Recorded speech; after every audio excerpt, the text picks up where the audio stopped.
Hello বন্ধুরা, welcome back to my Facebook blog. আর আমরা কিছুদিন আগে কোথায় ঘুরতে গেছিলাম সেটা তোমরা আশা করি সকলেই জেনে গেছো। তো সেই দিনকারই ব্লগটা তোমাদের সাথে চলো আজকে শেয়ার করি। তো আমরা এখানে রেডিমেডি হয়ে বাড়ির থেকে চলে এসেছিলাম আমাদের মাঝদিয়া খেলার মাঠে। তো ওখান থেকে আমাদের গাড়ি ছাড়ার কথা ছিল, মানে আমরা যেখানে ঘুরতে যাচ্ছিলাম আর কি, তো দীঘাতে।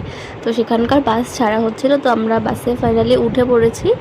আর মানে ফার্স্ট টাইম যাচ্ছি, তো খুবই এক্সাইটেড। আর আমি একদমই বাসে উঠতে পারি না, তো তার জন্য একটু ভয় ভয় মানে লাগছিল। তো যাই হোক, বাসে ওঠার মানে কিছুক্ষণ পরে তো গাড়ি ছেড়েছে 9:30টার সময়। আর আমাদের এখানে দিচ্ছিল টিফিন।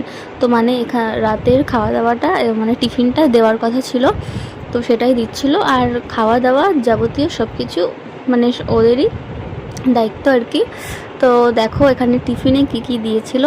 টিফিনে এখানে দিয়েছিল একটা স্যান্ডউইচ আর সস, কিচেন সস, আর একটা সেই স্যান্ডউইচ। তো আমার ভাল লাগে না এইটা খেতে।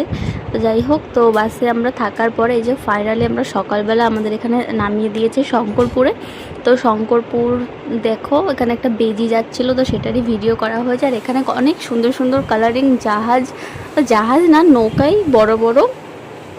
তো সকালবেলা আমি যে চা খাচ্ছিলাম, তো এখানে মুখ টুক ধুয়ে তো তারপরে দোকান থেকে চা নিয়ে তো আমরা চা খেতে খেতে এটা পুরো ঘুরছিলাম। তো আর এখানে নৌকা মানে বড় বড় নৌকাগুলোর জন্য এত সুন্দর লাগছিল কি বলবো। আর সকালবেলা ওয়েদারটা আরও বেশি ভালো লাগছিলো।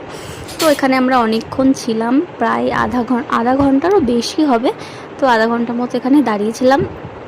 আর রাতে বাসের মধ্যে মানে অনেক কষ্ট হয়েছে আমাদের, মানে পেছনে যেহেতু সিট পড়েছিল তাই আমাদের প্রচুর কষ্ট হয়েছিল আসতে, কারণ ঘুমাতে তো পারিনি একটু, আর সোজা হয়ে বসতেও পারিনি। তো লাস্টে আমরা জানতে পেরেছিলাম যে গাড়িটি ছাড়ছে আর কি, তো তার জন্যই আর কি। তো যাই হোক, এখানে আমরা ফাইনালি হোটেলে পৌঁছে গেছি। আর হোটেলে পৌঁছে অনেকক্ষণ বসেছিলাম, তো মানে রুম টুম সব কিছু মানে অ্যারেঞ্জমেন্ট করার জন্য। তো তারপরে দেখো ফাইনালি এটা আমাদের রুম। তো এসি ছিল, বাট আমরা এসি রুম পাইনি, এটা হচ্ছে নর্মাল, ঠিক আছে। তো দেখে নাও পুরো রুমটা। কিন্তু এই রুমটাই আমাদের রাত্রেবেলা আমরা ছিলাম না, আমরা অন্য রুমে চলে গেছিলাম। এটাই প্রথমে আমরা ছিলাম একটা দিন, রাতটা ছিলাম না, দিনটা ছিলাম, মানে যেদিন আসলাম সেই দিনটা আমরা এই রুমেই ছিলাম। তো তারপরে রুমটা আমি তোমাদেরকে পুরোটা ভালো করে দেখাচ্ছি। এই যে সাইডে ব্যালকনি ছিল, ভালোই ছিল, কিন্তু যাই হোক আমার এসব রুম টুম একদম পছন্দ হয় না, ঠিক আছে, জানি না কেন। তো নিজের বাড়ির মতো নিজের বিছানার মতো শুয়ে কোনো জায়গায় শান্তি নেই। তো এটা হচ্ছে সেরকমই একটা, জানি না কীরকম একটা ঘিন ঘিন করে গাটা। তো যাই হোক, তারপরে দেখো এখানে মানে সকালবেলা রুমে এসে ভিডিওটা করেছিলাম। তো এরপরে রেডিমেডি হয়ে চলে গেছিলাম পুরো স্নান করতে। দেখতেই পাচ্ছ একটা আলাদাই লেভেলের মজা